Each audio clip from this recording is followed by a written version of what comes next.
இன்னைக்கு தாக்கரே நேற்று கூட்டம் போட்டு ஆயிரக்கணக்கான நபர்களை போட்டு அந்த ராஜ் தாக்கரே, உத்தவ் தாக்கரே, ஆதித்ய தாக்கரே மேடை போட்டு என்னை அங்கிருந்து திட்டுறானுங்க. அந்த அளவுக்கு நான் வளர்ந்துட்டேன்னா, அந்த அளவுக்கு ஒரு விவசாயினுடைய பையன் இன்னைக்கு மும்பையில் அவனுக்கு கூட்டம் போட்டு திட்டுற அளவுக்கு நான் உயர்ந்துட்டேனான்னு தெரியல. அதனால் இந்த பாலா சாஹேப் தாக்கரே அவர்கள் மீது மிகப்பெரிய மரியாதை நான் வைத்திருக்கின்றேன்.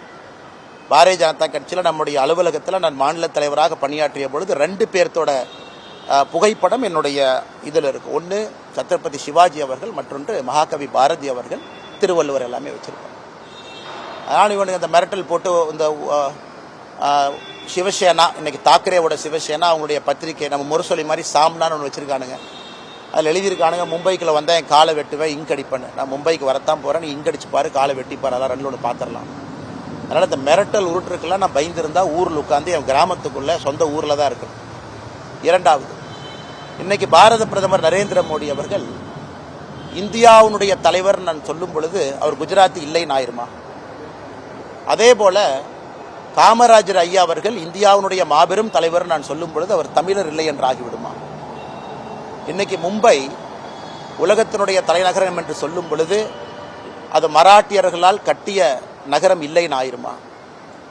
அது மும்பை அங்கு இருக்கக்கூடிய மராட்டி சகோதர சகோதரர்களுடைய உழைப்பால் உயர்ந்த நகரம் இல்லைன்னு ஆயிருமா?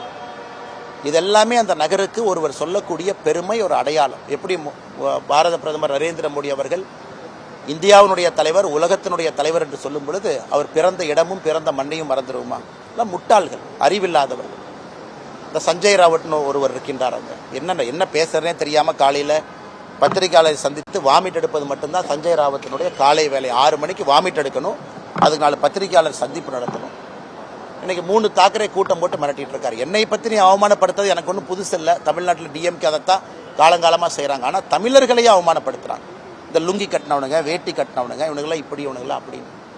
அதே கூட்டணியில் திராவிட முன்னேற்ற கழகம் இங்கே இருக்கிறாங்க. இதுதான் ஆச்சரியம்.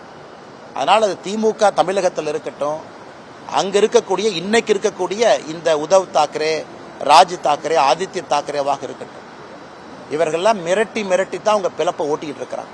நம்ம பயப்படுவோம்னு நினைக்கிறாங்க. இது பாலா சாஹேப் தாக்கரே அவர்கள் இருந்திருந்தால் இவங்கெல்லாம் இருந்திருக்கவே மாட்டாங்க. அப்பாவினுடைய பெயரை கெடுப்பதற்கே ஒரு 3 பேர் அங்கே சுற்றிக்கிட்டு இருக்கிறாங்க. அதனால் அந்த காலை வெட்டுவேன், கையை வெட்டுவேன், இதுக்கெல்லாம் பயப்படுற ஆள் நான் கிடையாது. அதே நேரத்தில் ஒரு விவசாயினுடைய மகன் கிராமத்திலேருந்து வந்திருக்கக்கூடிய நான் தாக்கரே மீட்டிங் போட்டு லட்சக்கணக்கான ஆளை போட்டு ஸ்டேஜில் என்னை திட்ட அளவுக்கு வளர்ந்துட்டேன்னு நினைக்கும் பொழுதும் கூட அந்த பாரதிய ஜனதா கட்சி தான் அந்த வாய்ப்பையும் எனக்கு கொடுத்துருக்குன்னு நினைச்சு நான் பெருமையும் அடையும்.